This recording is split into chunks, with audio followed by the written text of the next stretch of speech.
السلام علیکم ناظرین، سچ سویرا کی خصوصی ٹرانسمیشن عشرہ شان مصطفیٰ صلی اللہ علیہ وآلہ وسلم میں آپ تمام دیکھنے والوں کو خوش آمدید کہیں گے۔ میں ہوں آپ کی ہوسٹ مہوش چودھری اور ہمیشہ کی طرح اپنی خدمات سر انجام دینے کے لیے ہمارے ساتھ تشریف فرما ہے اظہر علی عابدی صاحب۔ السلام علیکم۔ وعلیکم سر، السلام۔ آج کے موضوع کے حوالے سے ہمارے ناظرین کو آگاہ کیجیے۔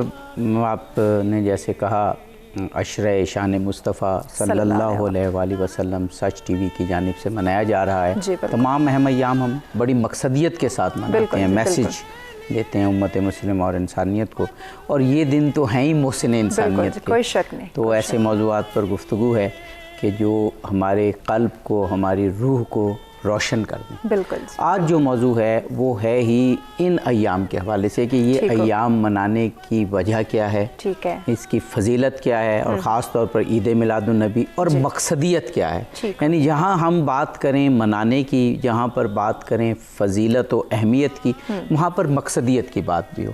اور سچ ٹی وی تو ہمیشہ اس موضوع پر ہمیشہ پاکستان کے میڈیا میں سب سے آگے رہا ہے، اس میں کوئی شک نہیں۔ میں نہیں سمجھتا کہ کہیں پر بھی یہ پورا عشرہ جو مین سٹریم چینل ہیں وہ اس طرح منا رہے ہیں، اور بڑے بامقصد۔ ہمارے ساتھ جناب ڈاکٹر عبدالباسط مجاہد صاحب موجود ہیں، ہمارے ملک کے نامور اسکالر ہیں، اور بہت ہی خوبصورت سلجھے ہوئے دلنشیں انداز میں آپ موضوع پر گفتگو کرتے ہیں۔ ہمارے ساتھ جناب مولانا عارف حسین واحدی صاحب موجود ہیں، آپ بھی ایک بہت ہی سلجھے ہوئے ہمارے ملک کے نامور خطیب ہیں، عالم دین ہیں، اور بڑے خوشگوار انداز میں سیاست میں بھی اپنا حصہ ڈالتے ہیں۔ ہمارے ساتھ فخر عباس کوہٹ موجود ہیں، اور ہمارے ملک کے یہ بھی ایک نامور نعت خوان ہیں۔ جی، آپ معزز مہمانوں کو ہم خوش آمدید کہیں گے، آپ نے ہمیں جوائن کیا، اور فخر صاحب آپ سے گزارش ہے کہ ہمارے اس خوبصورت پروگرام کا آغاز ایک خوبصورت کلام سے کیجیے۔ بسم اللہ کریں پلیز۔ اور اب گفتگو کی جانب جناب ڈاکٹر عبدالباسط مجاہد صاحب۔ آج تو موضوع ہی وہ ہے جو یہ پورے عشرہ شان مصطفیٰ جس بنا پر ہے کہ اس دن کی اہمیت، رسول پاک کے ظاہری دنیا میں تشریف لانے کی اہمیت، اور اس موضوع کی، اس دن کی فضیلت، اور پھر مقصدیت پر بھی بات کریں گے۔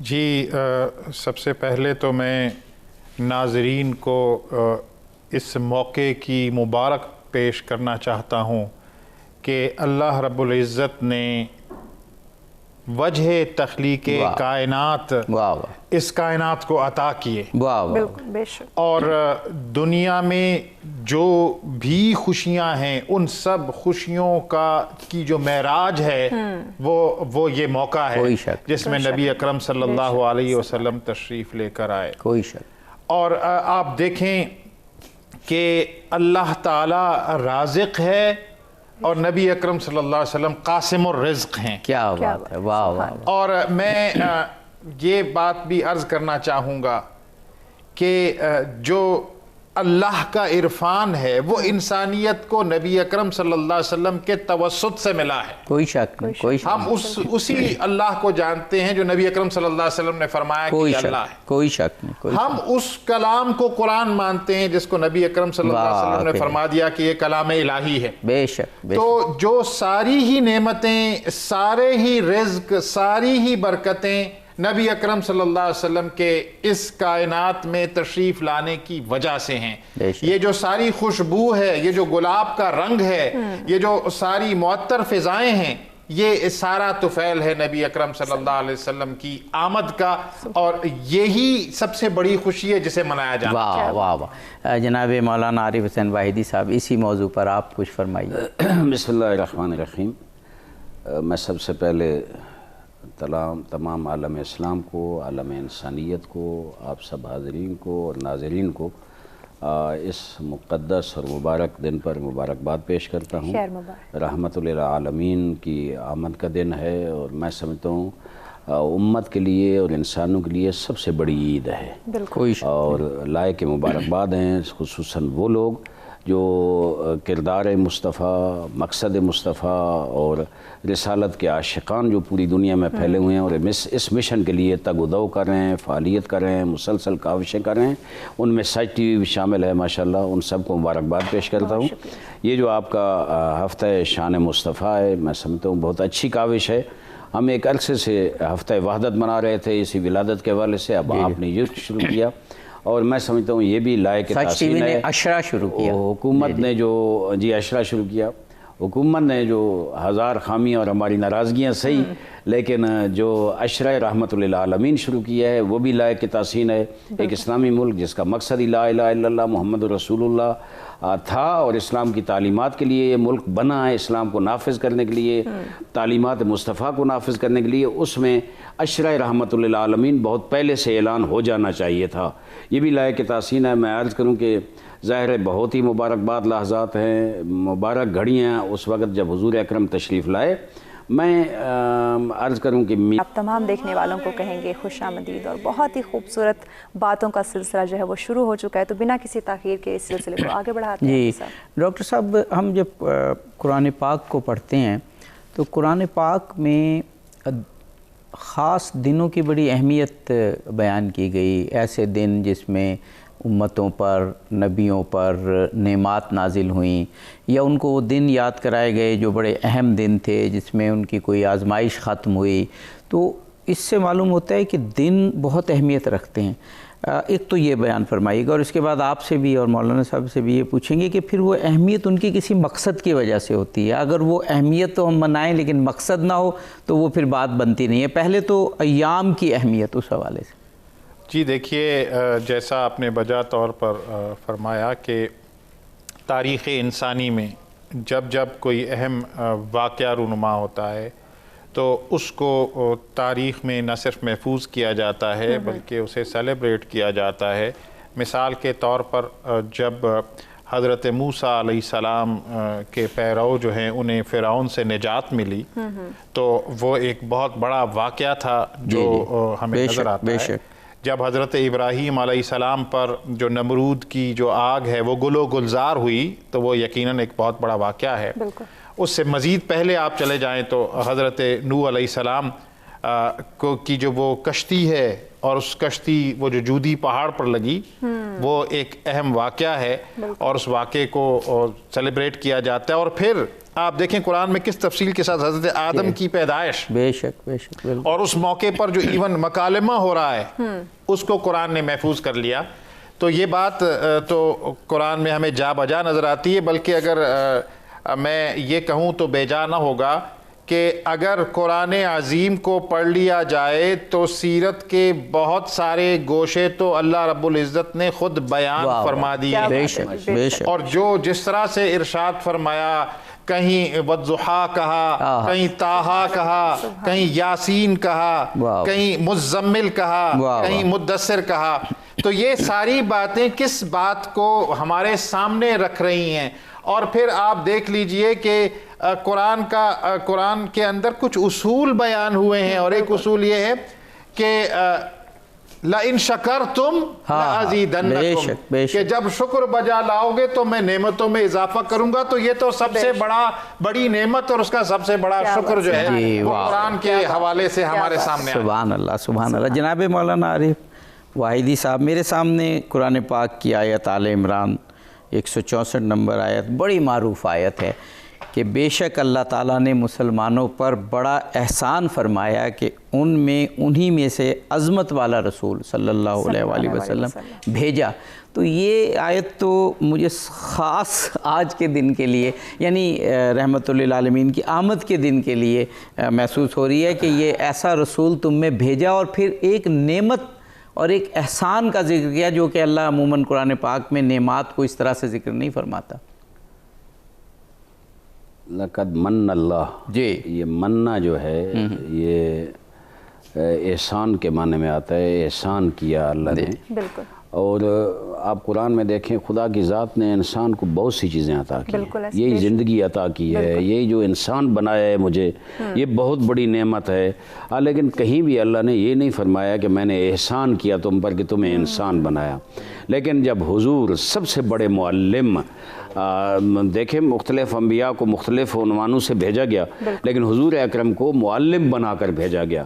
جب یتلو علیہم آیاتہ ویزکیہم ویعلمہم الکتاب والحکمہ، جہاں معلم ہیں وہاں مربی بھی ہیں اور وہاں قاری قرآن بھی ہیں. یہ تین چیزیں حضور کے بارے میں اسی آیت میں ہیں.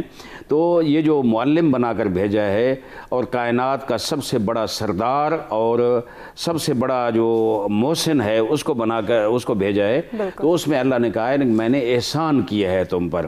میں سمجھتا ہوں کہ یہ جو احسان ہے اور حضور اکرم صلی اللہ علیہ وسلم کی جو ولادت کا دن ہے، اس کی میں پہلے عرض کر رہا تھا کہ حضرت آدم سے لے کر حضرت عیسیٰ تک ہر نبی نے اس کی بشارت دی ہے. وہ بشارت کس کی دی ہے؟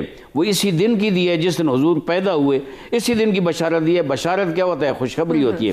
جب پہلے آنے والے اس کا ذکر کر رہے ہیں کہ 12 ربیع الاول یا 17 ربیع الاول بے اختلاف روایات، اب وہاں خوشخبری ہے، وہاں بشارت ہے.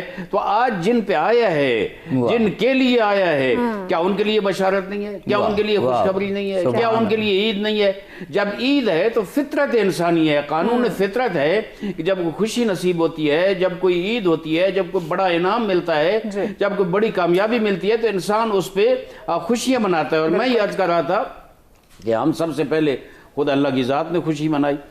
تمام روایات موجود ہے، سنی شیعہ روایت موجود ہے کہ جس رات حضور اکرم صلی اللہ علیہ وآلہ وسلم تشریف لائے، مشرکین مکہ نے بھی دیکھا، ہر دوست اور دشمن نے دیکھا کہ فضاؤں میں ایک نور چمکا. اس نور کی شعائیں جو ہے صرف مکے میں نہیں گئیں، کہتے ہیں پوری دنیا میں وہ گئیں، اور خدا نے چراغانی کر کے اور وہ پھول برسا کر اور وہ نور برسا کر یہ دنیا کو بتایا کہ آج کی رات وہ آیا ہے جو سب سے افضل ہے. اگر اللہ کی ذات اس رات میں یہ چراغانی کر سکتی ہے، یہ پھول نچھاور کر سکتی ہے، تو کیا ہم مسلمانوں کا حق نہیں ہے کہ ہم بھی وہ پھول نچھاور کریں، ہم بھی چراغانی کریں، ہم بھی خوشیاں منائیں، ہم بھی عید منائیں؟ میرے خیال میں یہ بہت ہی واضح سی بات ہے. ہر انسان یہ سمجھتا ہے کہ اتنی بڑی خوشی جب ملے اس پہ یہ خوشیاں منانا ہم سب کا حق ہے. سبحان اللہ، سبحان اللہ. کوئی شک نہیں کہ خوشیاں منانا ہم سب پہ لازم ہے، اور مزید بھی ان ڈیٹیل بات کریں گے کہ کس طرح اس خوشیوں کی اہمیت، جو فضیلت اس کو سمجھ سکتے ہیں، پہچان سکتے ہیں. لیکن وقت ہو جاتا ہے ایک بریک کا، ہمارے ساتھ رہیے گا. تمام دیکھنے والوں کو کہیں گے خوش آمدید. میلاد مصطفیٰ صلی اللہ علیہ وآلہ وسلم منانے کی اہمیت و فضیلت پہ بات کی جا رہی ہے. تو عابدی صاحب اس سلسلے کو جی میں ڈاکٹر عبدالباسط مجاہد صاحب سے وہی سوال ایک اور انداز میں کر رہا ہوں کہ دن منانے کی اہمیت جو آپ نے خود بھی فرمائی تھی کہ اس کا ایک مقصدیت بھی ہوتی ہے، لیکن سب سے پہلے تو وہ دن یاد رہے نا، تو پھر ہی مقصدیت سامنے آئے گی. میرے سامنے قرآن پاک کی سورہ بقرہ کی 49 نمبر آیت یعنی 49، اور اے آل یعقوب اپنی قومی تاریخ کا وہ واقعہ بھی یاد کرو، کیونکہ آل یعقوب سے خطاب ہے. تو پھر یہ ترجمے میں یہ بات آئی، جب ہم نے تمہیں قوم فرعون سے نجات بخشی جو تمہیں انتہائی سخت عذاب دیتے تھے. یعنی قرآن پاک میں خاص ایام کا بار بار ذکر کر کے پھر ایک مقصد کی طرف نشاندہی کی گئی ہے. یقیناً میں نے پہلے بھی عرض کیا اور اب بھی عرض کیے دے رہا ہوں کہ اللہ کریم نے بہت ساری چیزوں کو اپنی نشانیاں بیان فرمایا ہے. بالکل. اور اگر ایسا ہوتا ہے کہ ہم جب بھی حج کے لیے جاتے ہیں یا عمرے کے لیے جاتے ہیں، وہاں ہمیں مقام ابراہیم نظر آتا ہے. حضرت ہاجرہ نے جن پہاڑیوں کے درمیان چکر کاٹے اس کو یاد رکھا جاتا ہے، اور اللہ کریم کہتے ہیں کہ یہ میری نشانیاں ہیں.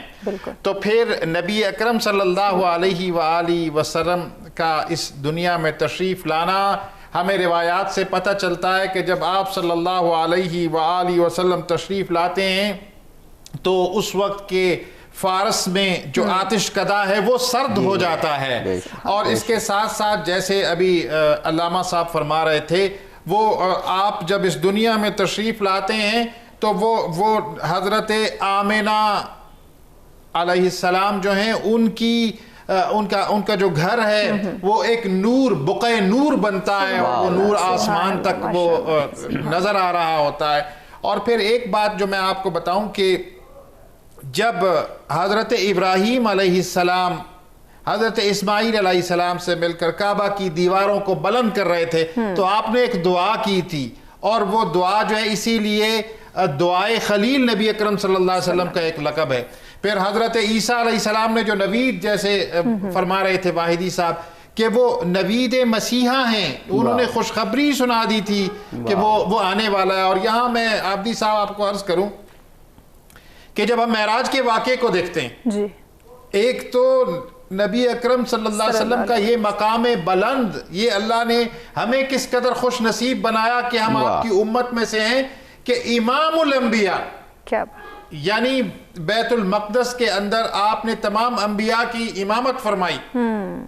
پھر وہ جو آسمانوں کا سارا واقعہ ہمیں احادیث میں ملتا ہے تو اس میں حضرت عیسیٰ، حضرت موسیٰ، حضرت یحییٰ اور اسی طرح سے حضرت ابراہیم سے جو ملاقات ہوتی ہے آسمانوں پر، اس میں ایک بات جو میں ناظرین کے گوش گزار کرنا چاہوں گا، ہر روایت میں یہ بات ملتی ہے کہ آپ صلی اللہ علیہ وسلم نے سلام کیا اور سلام کا جواب آیا، اور پھر نبی اکرم صلی اللہ علیہ وسلم کی نبوت کی تصدیق کی۔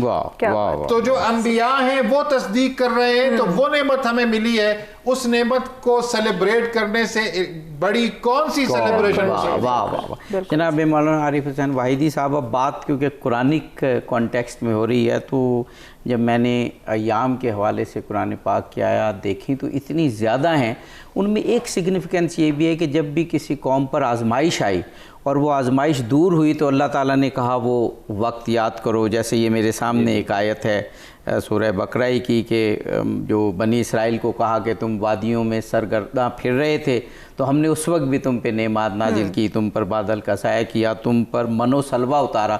تو یہ تو بڑے معمولی سی آزمائشیں بظاہر تھیں کہ جو اللہ تعالیٰ نے اس قوم پر ختم کی۔ رسول پاک کی آمد سے تو پوری دنیا کی آزمائش ختم ہوئی کہ جو برائیاں تھیں، جو بری روایات تھیں، جو ظلم تھا، وہ ختم ہونے جا رہا تھا۔ آپ کا جو موضوع ہے بہت خوبصورت ہے، میلاد منانا اور پھر اس کی مقصدیت۔ ہر دور میں اللہ تعالیٰ کی ایک مشیت ہے، ایک انداز ہے، ایک سنت ہے، سنت الہیہ، کہ ہر دور میں جو مشکلات جامع انسانی کے تھے، انسانی معاشرہ کے تھے، اس کے مطابق آگے پیغمبر کو مبعوث کیا۔ صحیح۔ اور ہر پیغمبر کی میلاد میں یہاں کہوں گا، میلاد اللہ نے خود منائی، جو قرآن میں جس کا ذکر موجود ہے۔ کیا بات! میلاد یہی ہوتی ہے نا کہ اس دن کوئی پروگرام کیا جائے، ذکر کیا جائے اور وہ ولادت بیان کی جائے۔ تو آپ دیکھیں حضرت آدم کی، انہوں نے فرمایا ڈاکٹر صاحب نے کہ حضرت آدم کی ولادت کتنی تفصیل سے بیان ہوئی۔ پھر میں کہوں حضرت یحییٰ زکریا کا واقعہ، وہ بھی میلاد بیان کیا، اللہ نے بہت تفصیل سے بیان کیا، اور مقصدیت بھی بیان کی۔ مقصدیت ٹائم نہیں ہے میں بتاؤں، مقصدیت بھی بیان کی۔ پھر حضرت یعقوب و یوسف کا واقعہ، پھر حضرت موسیٰ کی ولادت کس طرح ہوئی اور کن حالات میں ہوئی، وہ بھی میلاد منایا گیا۔ پھر حضرت عیسیٰ جب پیدا ہوئے جناب مریم کی گود میں، اور پھر فرمایا کہ انی عبداللہ آتانی الکتاب وجعلنی نبیہ، جہاں میلاد ہو رہی ہے وہاں مقصدیت بتائی جا رہی ہے۔ حضور اکرم صلی اللہ علیہ وآلہ وسلم کے دور میں، ان کے آنے سے پہلے جو جہالت تھی، جو ظلمتیں تھیں، جو تاریکیاں تھیں، جو گھٹا ٹوپ اندھیروں میں دنیا بھٹک رہی تھی، انسانیت کو کوئی راستہ نہیں ملتا تھا، روشنی تھی نہیں، سب اندھیرے ہی اندھیرے تھے، اس میں اچانک یہ ربیع الاول میں اللہ کی ذات نے یا اپنے حبیب کو بھیج کر اس ولادت کے حوالے سے وہ جو تحفہ ہمیں عطا کی ہے، وہ جو نعمت الہی ہمیں عطا کی ہے، میں سمجھتا ہوں سب سے بڑی نعمت ہے، اور اس کا سب سے زیادہ ہمیں شکریہ ادا کس طرح کرنا چاہیے؟ اس دن کو عالمی سطح پر میلاد مصطفیٰ مولانا صاحب آپ نے فرمایا کہ ایک بہت بڑا تحفہ، بہت اس سے بڑی نعمت ہو نہیں سکتی۔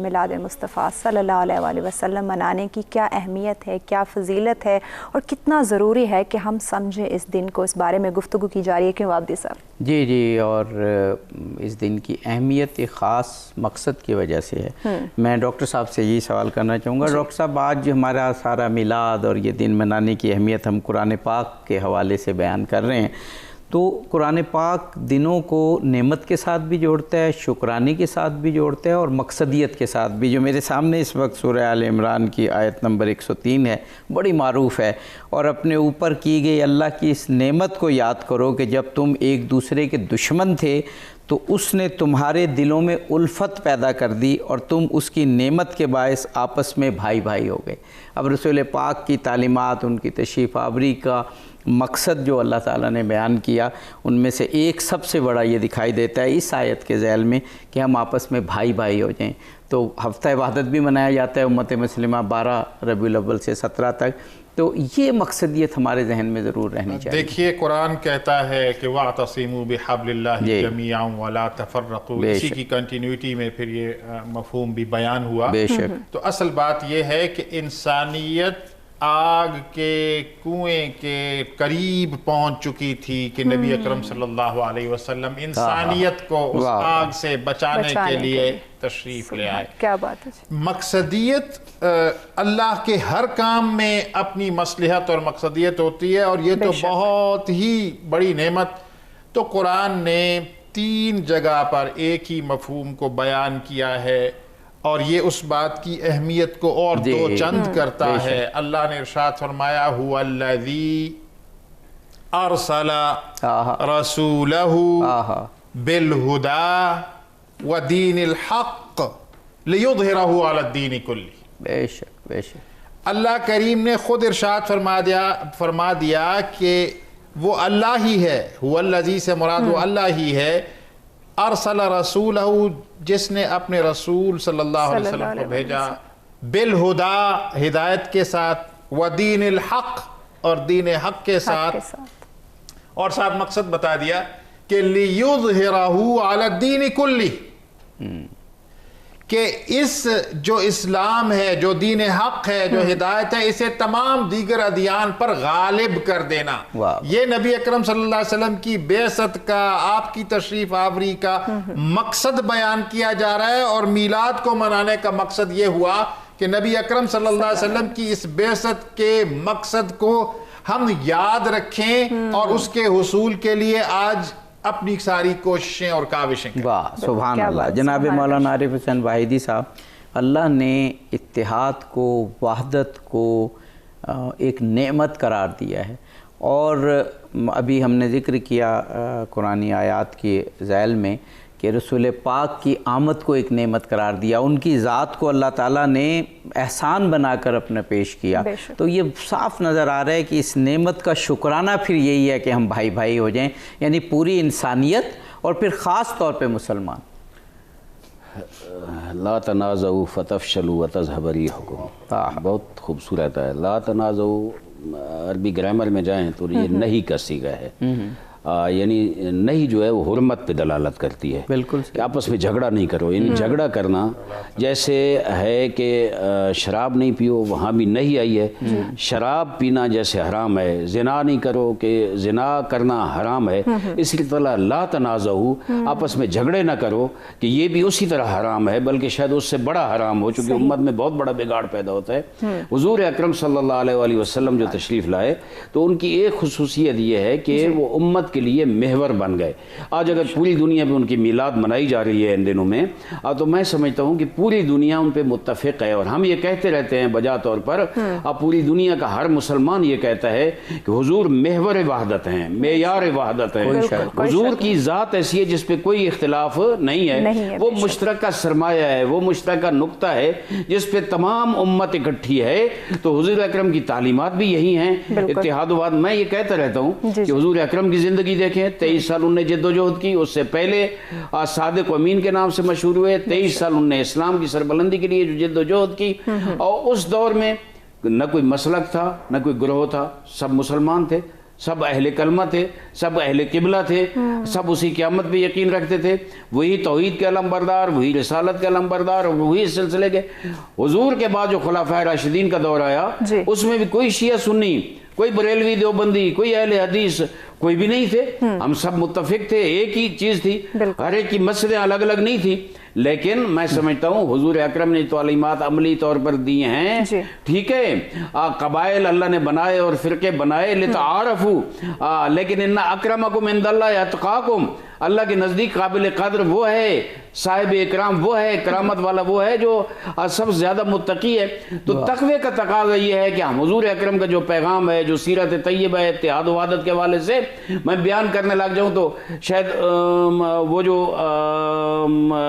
میثاق ہے اس میں اتحاد و وحدت کے حوالے سے دیکھیں میثاق مدینہ، پھر جو مہاجر اور انصار کا وہ کرایا اس میں دیکھیں، اور نبوت کے اعلان سے پہلے جو اوس و خزرج درمیان جنگیں تھیں اور وہ جو صورتحال تھی، وہ حضور اکرم نے وہاں کیا کردار، حلف الفضول میں حضور اکرم صلی اللہ علیہ وسلم نے کیا کردار ادا کیا، یہ سب اگر نظریاتی فکری طور پر دیکھا جائے یا حضور کی زندگی کو عملی طور پر دیکھا جائے، اس سے امت کو بہت خوبصورت پیغام ہوتا ہے، ملتا ہے کہ اگر آپ اس میں اتحاد و وحدت قائم نہیں کرو گے، اس کا معنی یہ ہے کہ تم سیرت، سنت اور کردار مصطفیٰ کو پامال کر رہے ہو، لذا اس پہ ہمیں توجہ کرنی چاہیے۔ واہ سبحان اللہ، علماء کرام نے جو کچھ ہمیں گائیڈ کیا، کاش ہم اس کو اپنے سینوں سے لگا کر رکھیں، اور اتحاد و وحدت امت اور اتحاد و وحدت انسانیت، ان دونوں پر اسلام نے جو زور دیا ہے وہ کتنی خوبصورت اور دل نشیں انداز میں اگر ایسے علماء کرام موجود ہوں اور معاشرے میں یگانگت محبت پھیلائیں، اور خاص طور پر ختم مرتبہ محمد مصطفیٰ صلی اللہ علیہ وآلہ وسلم کی آمد کے موقع پر یہ تعلیمات عام کریں، تو ہمارا معاشرہ صلح کا، امن و آشتی کا گہوارہ بن جائے۔ بالکل، یہ جو معاشرہ بگاڑ کا شکار ہو رہا ہے، ڈیفینیٹلی اس سے ہمیں نجات مل سکتی ہے۔ مزید بھی ان پہلوؤں پہ روشنی ڈالی جائے گی، ان ڈیٹیل بات کی جائے گی، لیکن وقت ہو جاتا ہے ایک بریک کا، ہمارے ساتھ رہیے گا۔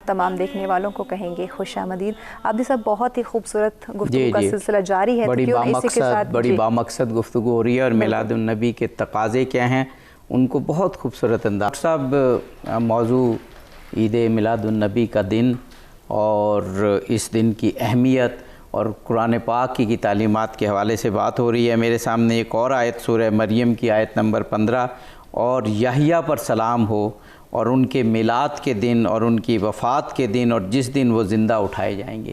گویا دنوں کی اہمیت کے ذریعے نبیوں کا مقام یاد کرایا جا رہا ہے، اور ان نبیوں کے ذریعے پھر اس دن کی اہمیت اور مقاصد کو واضح کیا جا رہا ہے۔ جی دیکھیے، یہ جیسے حضرت یحییٰ کا حوالہ آپ نے دیا، تمام انبیاء علیہم السلام کے حوالے سے ہمیں اتنی تفصیلات سے یہ ملتا ہے قرآن میں مضمون، اور پھر خود نبی اکرم صلی اللہ علیہ وآلہ وسلم کی زندگی کے بہت سارے واقعات کا مفصل بیان ملتا ہے۔ اگر نبی اکرم صلی اللہ علیہ وآلہ وسلم کسی درخت کے نیچے بیعت لے رہے ہیں تو قرآن نے اس کو بیان کر دیا، اگر بدر کے میدان میں ہیں تو قرآن اس کو بیان کر رہا ہے۔ اسی طرح سے آپ کی زندگی کے جو جو مواقع ہیں، آپ کو مکہ کی فتح سے پہلے فتح مبین بتایا جا رہا ہے، وہ بھی قرآن کے اندر موجود ہے۔ تو ہم تو یہ سمجھتے ہیں، یہ ہمارے ایمان کا خاصہ ہے کہ اگر اللہ اور اس کے رسول صلی اللہ علیہ وسلم اور اس کے راہ میں جہاد کرنا، اگر سبھی چیزوں سے، سورہ توبہ میں اللہ نے ساری چیزیں گنوا دی جو انسان کو محبوب ہو سکتی ہیں، ان سب سے زیادہ یہ چیز محبوب نہیں ہے، تو اللہ تعالیٰ فرماتا ہے فَتَرَبَّصُوا حَتَّى يَأْتِيَ اللَّهُ بِأَمْرِي، کہ پھر انتظار کرو کہ اللہ اپنے امر کو لے آئے۔ تو وہ بڑا جلال نظر آتا ہے، گویا یہ جلال اس لیے نظر آتا ہے کہ ہم اپنی زندگی کے ہر کام میں سب سے اعلیٰ و ارفع اللہ کی ذات اور نبی اکرم صلی اللہ علیہ وسلم کو نہیں رکھیں گے تو پھر تو کوئی جینے کا مقصد ہی نہیں رہ جاتا. یا بڑا بہت ہی خوبصورت مفہوم بیان کیا کہ یہ جو ہم دن مناتے ہیں تو گویا ہم اللہ اور اس کے رسول کی ہستیوں کو اپنے سامنے رکھتے ہیں. ہماری زندگی کا مقصد بھی یہی ہے. جناب مولانا عارف حسین واحدی صاحب، یہ دنوں کی اہمیت اسلام میں اتنی ہے کہ وقفے میں آپ بتا رہے تھے کہ ایک بہت آپ کو ایک حدیث بہت محبوب اور خوبصورت لگتی ہے، وہ ہمارے موضوع سے براہ راست نہیں لیکن ایام کے حوالے سے تو ہے، تو وہ اپنی خوبصورت حدیث جو آپ کو پسند ہے وہ میرا خیال ہے ہم سن لیں آن ایئر بھی. حضور اکرم صلی اللہ علیہ وآلہ وسلم کا فرمان ہے، میں سمجھتا ہوں اس عید کے ایام میں یہ ہدیہ ہے ناظرین کے لیے. اور حضرت فاطمہ الزہرا سلام اللہ علیہ میں سمجھتا ہوں سب سے معتبر حوالہ ہے جو حضور کے ساتھ ہر وقت تھیں، حضور کی گود میں پلی، حضور کی زبان چوس کے پرورش حاصل کی. یہ تو حضرت عائشہ رضی اللہ تعالیٰ عنہ کی حدیث ہے نا کہ حضور کے کردار سے سب سے مماثل کردار اٹھنا بیٹھنا حضرت زہرا سلام اللہ علیہ. ان کی زبان سے منقول ہے کہ بابا نے یہ فرمایا ہے کہ من اخلص للہ 40 یوما، یہ مقصدیت کے حوالے سے آ جائے گا موضوع میں. من اخلص للہ 40 یوما جرت ینابیع العلم من قلبہ علی لسانہ، جس کا حب و بغض اللہ کے لیے ہو، جو مخلص ہو جائے 40 دن تک. 40 کا عدد جیسے ایام اللہ کی بات ہو رہی ہے، 40 کا عدد بہت اہمیت ہے، قرآن میں جگہ جگہ ذکر ہے.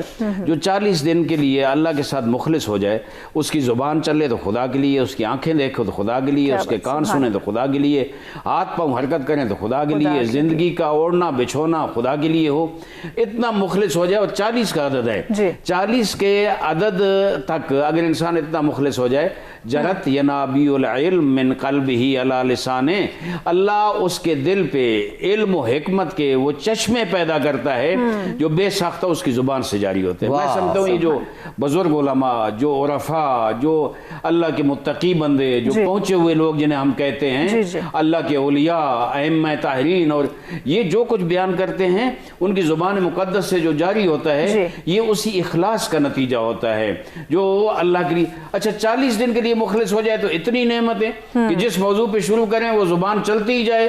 وہ ایک ہوتا ہے وہی تو انبیاء کا خاصہ ہے، ایک ہوتا ہے الہام جو اللہ کی طرف سے ہوتا جاتا ہے اور بولتے جاتے ہیں.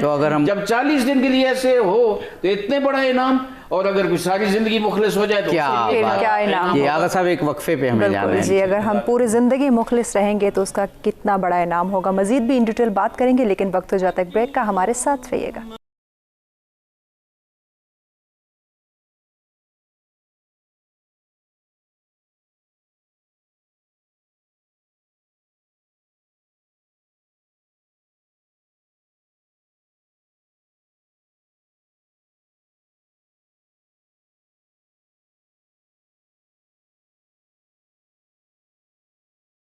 تمام دیکھنے والوں کو کہیں گے خوش آمدید، اور بہت ہی خوبصورت باتوں کا سلسلہ جاری ہے، تو بنا کسی تاخیر کے عابدی صاحب سلسلے کو آگے بڑھاتے ہیں. ڈاکٹر عبدالباسط مجاہد صاحب، میں یہ جب ایام کی بات ہوتی ہے تو ایک اور خیال مجھے آتا ہے، اور ظاہر ہے وہ یہ اسلامی ادب کے مطالعے سے یہ چیز سامنے ذہن میں یا پس منظر میں آتی ہے کہ اسلامی تعلیمات میں ایام کی اہمیت بیان کی گئی، مقامات کی اہمیت بیان کی گئی، زمانے کی اہمیت بیان کی گئی.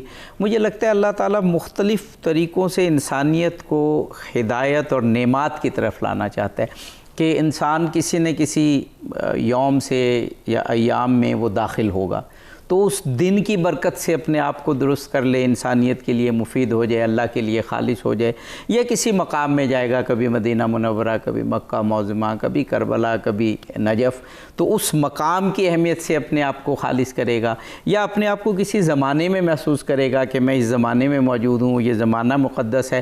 تو یہ سب بہانے ہیں پوری انسانیت کو وحدت میں لانے کے لیے، نعمات سے استفادے کے لیے، اور اپنے رب کی طرف توجہ دلانے کے لیے.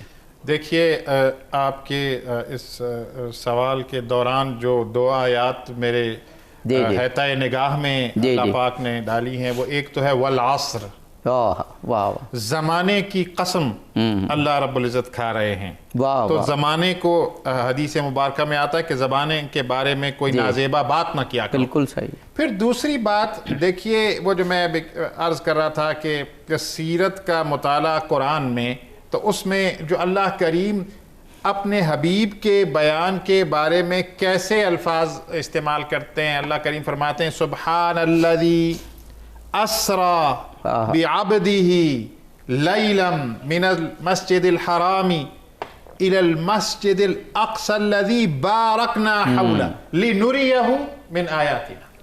واہ واہ واہ. اللہ کریم نے ایک تو کہا کہ پاک ہے وہ، یعنی اتنا خارق واقعہ تھا کہ پاک ہے وہ جو ایک شب لے گیا اپنے بندے کو مسجد حرام سے مسجد اقصی کی جانب، جس کے ماحول کو برکت دی ہے تاکہ اپنی نشانیاں دکھائے. یعنی شب کو، یعنی زمانے کو، یعنی وقت کو، یعنی یوم کو ایک اہمیت کے ساتھ واضح کیا. واہ. یہ اس بات پر دلیل ہے کہ ہر وقت کی اپنی ایک اہمیت ہے. یا مجھے ایک اور سیرت سے ایک واقعہ یاد آتا ہے کہ کچھ صحابہ کرام رضوان اللہ مجمعین کے بارے میں ہے کہ وہ مدینہ کی گلیوں میں نکلے اور کہا کہ ہمیں کیا ہو گیا، ہمیں کیا ہو گیا ہے. تو وہ ایک دوسرے سے ملے اور جب حضور کی خدمت میں آئے صلی اللہ علیہ وسلم کی، اور کہا کہ جب ہم آپ کی محفل میں بیٹھتے ہیں تو ہمارے ایمان کی کیفیت کچھ اور ہوتی ہے، اور جب اٹھ کے چلے جاتے ہیں تو کچھ اور. آپ نے فرمایا یہ کیسے ممکن ہے کہ جب میرے قریب بیٹھے ہو اور جب یہاں سے اٹھ کے چلے جاؤ تو ایک ہی کیفیت ہو. تو جب وہ ذکر ہے، اس ذکر کی جو چاشنی ہے، اس چاشنی سے آج پوری دنیا معمور ہوئی. واہ سبحان اللہ سبحان اللہ. جناب مولانا عارف حسین واحدی صاحب، مجھے وہ اس موقع پہ وہ جو زمان و مکان یا ایام کے والے سے افتخار عارف کا ایک بڑا خوبصورت شعر یاد آ رہا ہے کہ مدینہ و نجف و کربلا میں رہتا ہے دل، ایک وضع کی آب و ہوا میں رہتا ہے. تو یہ وہ آب و ہوا جو آج کل ہے عید میلاد النبی کی، یہ ساری امت مسلمہ پہ طاری ہے. کاش کہ ہم اس کو ساری دنیا پہ طاری کر کے امن و آشتی پھیلا دیں. میں عرض کروں کہ ظاہر ہے یہ جو ہستیاں ہیں اور یہ جو ایام ہیں، ان کو منانے کا ایک مقصد یہی ہوتا ہے کہ وہ نور، وہ روحانیت، وہ پیغام، وہ مقصد، وہ مشن اس ذریعے سے پوری دنیا میں پھیلے. پہلے ہم مناتے تھے، گاؤں میں ہوتا تھا تو شہروں تک وہ پیغام نہیں جاتا تھا، شہروں میں ہوتا تھا تو صوبوں تک نہیں جاتا تھا. آج اگر کسی چھوٹے سے محلے میں بھی آپ منائیں گے نا یہ پروگرام اور یہ کریں گے تو پوری دنیا میں وہ پیغام جائے گا. اور میں سمجھتا ہوں کہ ہمیں بھرپور انداز میں ہر جگہ حضور اکرم صلی اللہ علیہ وسلم کے ان ایام کو منانا چاہیے، اور حضور اکرم کے پیام سے اور ان کے نام مبارک سے، ان کی سیرت اور تعلیمات سے جو نور پھوٹتا ہے، وہ نور جب پوری دنیا میں جائے گا اس کے خود بخود معنوی اثرات بھی ہوتے ہیں اور وضعی اثرات بھی ہوتے ہیں. یعنی حضور کے ذکر کرنے سے یہ نہیں ہے کہ میری صرف آخرت آباد ہوگی، نہیں، میری دنیا میں بھی وہ اثرات ہوں گے کہ میری زندگی پرسکون ہوگی، پر اطمینان ہوگی، خوشحالی و سرور سے بھری ہوئی ہوگی، ہموم و غموم مجھ سے دور بھاگیں گے، چونکہ میں اس مقصد پہ عمل کر رہا ہوں. حضور اکرم صلی اللہ علیہ وسلم کبھی فرماتے ہیں بعثت معلماً، کبھی فرماتے ہیں بعثت انما بعثت لأتمم مکارم الاخلاق. اگر یہ چیزیں ہم بیان کریں اور ان کے فوائد لوگوں کو بیان کریں، اور میلاد کا ایک مقصد یہ ہے کہ میلاد صرف یہ نہیں ہے کہ چراغانی کریں، آپ پھول لٹکائیں اپنے دروازوں پہ، لائٹیں لگائیں جناب، یہ صرف یہ نہیں ہے. یہ میلاد کا مقصد یہ ہے کہ ان کی تعلیمات، ان کی شخصیت، ان کی ذات کا تعارف، ان کا مشن، ان کا مقصد جو ہے اس کو بیان کریں تاکہ دنیا تک یہ پیغام جائے. اور میں ایک چیز رہ گئی، میں یہ عرض کروں کہ جیسے انہوں نے فرمایا ہے کہ آتش کدہ فارس جو 1000 سال سے روشن تھا اچانک بجھ گیا، کعبہ کے اندر بت یکدم دھڑام سے گر گئے. یہ نشانی تھی کہ یہ جو ہستی آئی ہے اس کا میلاد منایا کرو، کہ اس کا مقصد یہ ہے کہ دنیا کی ظالم اور جابر قوتیں وہ گر جائیں گی، بت گر جائیں گے، اور ایک دن آئے گا کہ اللہ جیسے فرما رہا ہے وَنُرِيدُ أَن نَّمُنَّ عَلَى الَّذِينَ اسْتُضْعِفُوا، کہ ایک مرتبہ پھر میں نے احسان کرنا ہے اپنی امت پہ، کہ اس حضور کے بعد اسی کی امت سے آخر میں آ کر ایک وہ حکومت آئے گی جو مظلوموں کی حامی ہوگی اور مستقبل کی. بہت شکریہ، بہت ہمارے دونوں علماء کرام نے دن منانے کے حوالے سے اور عید میلاد النبی کی کیا خوبصورت اہمیت بیان کی. وہ اقبال کا شعر ہے نا، آج ہم کہتے ہیں مسلمان پیچھے کیوں ہیں، یا ہم وہ مقصدیت کیوں نہیں حاصل کر پا رہے، تو اقبال کا ایک شعر ان سب کا جواب ہے کہ محمد سے وفا تو نے تو ہم تیرے ہیں. یہ جہاں چیز ہے کیا، لوح و قلم تیرے ہیں. یعنی ہم اپنی قسمت خود لکھ سکتے ہیں اگر حضرت محمد مصطفیٰ صلی اللہ علیہ وآلہ وسلم سے ہم وفا کریں، یعنی ان کی مقصدیت کو اپنائیں اور ان کی وہ تکریم کریں جو ان کا حق ہے.